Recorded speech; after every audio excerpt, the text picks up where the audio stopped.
এই মেয়েটা বাবার বাড়িতে কখনো পানি ঢেলেও খায়নি। বিয়ের পর সংসারের প্রত্যেকটা কাজ তাকে নিজে নিজেই করতে হয়। যারা মনে করেন যে বাহিরের লাইফটা অনেক বেশি সুন্দর, সুন্দরের পাশাপাশি অনেক কষ্টও কিন্তু আছে। তো আসসালামু আলাইকুম এভরিওয়ান, কেমন আছেন আপনারা সবাই? সকালবেলা ঘুম থেকে উঠেই আমি বের হয়ে গিয়েছিলাম। সেদিন অনেক অনেক গরম ছিল, জাপানে এখন অনেক গরম পড়েছে। ডাইসুতে গিয়েছিলাম, আর ডাইসুতে গেলে মনে হয় যে সবকিছুই কিনে আনি। আমার সুতো শেষ হয়ে গিয়েছিল, সুতো কিনেছি, আর কিছু গাছ কিনে এনেছিলাম, সেগুলোর জন্য টব দরকার ছিল, মাটিও দরকার ছিল, আর একটা পর্দাও কিনেছি। আমাদের বাসায় ইলাপু এন্ড ইয়াসিন ভাইয়া আসবে। সীমান্ত বলছিল যে তোমার হাতে তেহারি খাওয়া হয়নি কখনো, এই জন্য আমিও ভাবলাম যে না, আজকে রান্না করি। This is the first time যে আমি আজকে তেহারি রান্না করব। ডালগুলোকে মেপে রেখে এসে তারপরে ভাবলাম যে গাছগুলো যে এনেছি এগুলোকে আগে টবে লাগিয়ে ফেলি।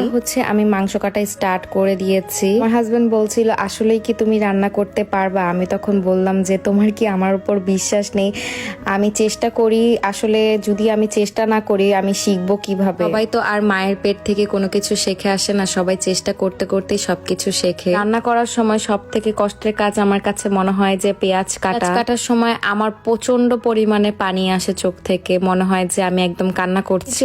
যত মশলাপাতি আছে সবকিছু দিয়ে একদম চুলায় বসিয়ে দিয়েছি মাংসটাকে এখন সেদ্ধ করার জন্য। সকালবেলায় আমি মাংসটাকে কষিয়ে রেখেছিলাম, ননাসকেও আসতে বলেছিলাম, আর সবাই রাতের বেলা আসবে না, আমি সন্ধ্যেবেলায় চালটাকে মিক্স করে মাংসের সাথে একদম রান্না করে ফেলবো। এরপর সে অফিস থেকে আসে এন্ড আমাকে বলছিল যে তুমি কি রান্না করেছো? আমি বললাম যে এখন আমার রান্নাই শেষ হয়নি, কারণ যেহেতু আমি গরম গরম সার্ভ করতে চাচ্ছি, এই জন্য আমি ভাবলাম যে সকালবেলা রান্না করে রাখলে হয়তো বা তেহেরিটা গরম থাকবে না। সে এমন ভাব করছিল যে সেই রান্না করছে। চালটা প্রায় হয়ে এসেছে, এর মধ্যেই আমি মাংসগুলো দিয়ে দিব। এরপর তাকে বলছিলাম যে একটু আমাকে সালাডটা কেটে দাও, এন্ড সে আমাকে হেল্প করছিল। যখন আমার টুকটাক কাজগুলোর মধ্যে আমাকে একটু হেল্প করে তখন আমার খুবই ভালো লাগে। এরপর আমার ননাস চলে এসেছে আর বাচ্চাগুলোকে আগে আগে খাইয়ে দিচ্ছে।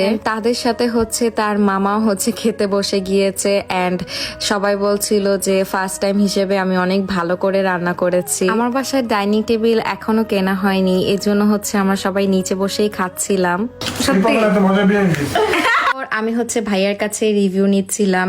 আমার তেহেরিটাই ভালোই হয়েছে, বাট একটু চালটা কম সেদ্ধ হয়েছিল, কিন্তু আমার হাজবেন্ড অনেকগুলো খেয়েছে। এটা ছিল এর পরের দিন সকালবেলা। আমি খুব সুন্দরভাবে একটা ব্রেকফাস্ট করেছি। ডেকোরেট করে নাস্তা খেতে আমার খুবই ভালো লাগে। আজকে আমার আর রান্না বান্না নেই, কালকের খাবারগুলো অনেকগুলো বেঁচে গিয়েছে, এন্ড সেগুলোই আমরা আজকে খেয়ে ফেলবো। আর এখনো আলমারিতে আমার কাপড়গুলোই গোছানো হয়নি, আর এদিকে আমার সব শাড়িগুলো ছিল, এন্ড এই পাশে আমার সব থ্রি পিস গুলো রেখেছিলাম। আমার আলমারিতে যতগুলো থ্রি পিস দেখতে পাচ্ছেন এগুলো সব আমি ফ্যাসিনো থেকে নিয়েছি। আমার অনেকগুলো স্কার্ফ হয়ে গিয়েছিল, আর অনেক সময় স্কার্ফ গুলো আমি খুঁজেও পাই না। ইকিয়া থেকে আমি এই স্কার্ফের হোল্ডারটা নিয়ে এসেছিলাম, আর এটার মধ্যে সবগুলো স্কার্ফ সুন্দরভাবে গুছিয়ে রেখেছি। এরপর সীমন্ত বলছিল যে চলো বাহির থেকে একটু ঘুরে আসি। আমি জাস্ট 5 মিনিটের মধ্যে রেডি হয়ে যাই। রেডি হয়ে আমি একদম বাসার বাহিরে দাঁড়িয়েছিলাম, তারপরে দেখছি যে সে চলে এসেছে। সে অফিসের টি শার্ট পরা ছিল, আর আমি একটা টি শার্ট নিয়ে বের হয়েছিলাম বাসা থেকে, এন্ড সে গাড়িতেই চেঞ্জ করে নিয়েছিল।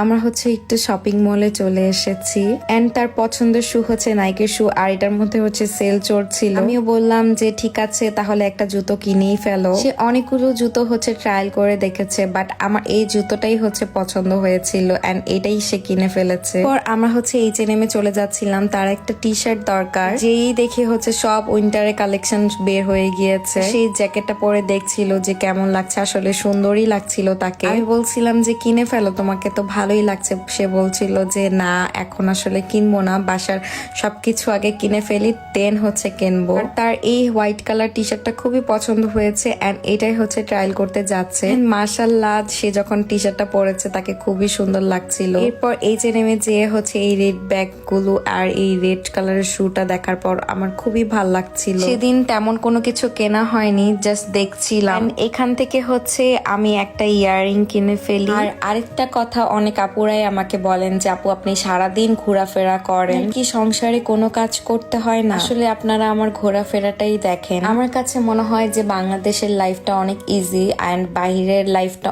অনেক বেশি কষ্টের, কারণ এখানে হচ্ছে নিজের কাজ নিজেকে সবকিছু করতে লাগে, কেউ এসে আপনার কোনো কাজ করে দিয়ে যাবে না। আমি বাসায় থাকলে 1 সেকেন্ডের জন্য বসে থাকি না, কোনো না কোনো কাজ আমি করতেই থাকি। আসলে সংসারটা আমার অ্যান্ড সংসারটা গুছিয়ে নেওয়ার দায়িত্বটাও আমার। যাই হোক, অনেক কথা বলে ফেলেছি অ্যান্ড সেও আমাকে বলছিল যে তুমিও একটা জুতা কেনো। দেন হচ্ছে আমি এই হিল স্যান্ডেলটা দেখছিলাম, এটা খুবই ভালো লাগছিল আমার পায়ে। আমি অনেকগুলো বাংলাদেশ থেকে হিল স্যান্ডেল নিয়ে এসেছি। এই হোয়াইট কালার জুতোটা আমার খুবই পছন্দ হয় অ্যান্ড এটাই আমি কিনে ফেলি। আজকের ভিডিওটি এখানে শেষ করছি। আই হোপ ভিডিওটি আপনাদের কাছে অনেক ভালো লেগেছে অ্যান্ড ভালো লাগলে অবশ্যই লাইক অ্যান্ড ফলো করতে ভুলবেন না। সবাইকে আল্লাহ হাফেজ।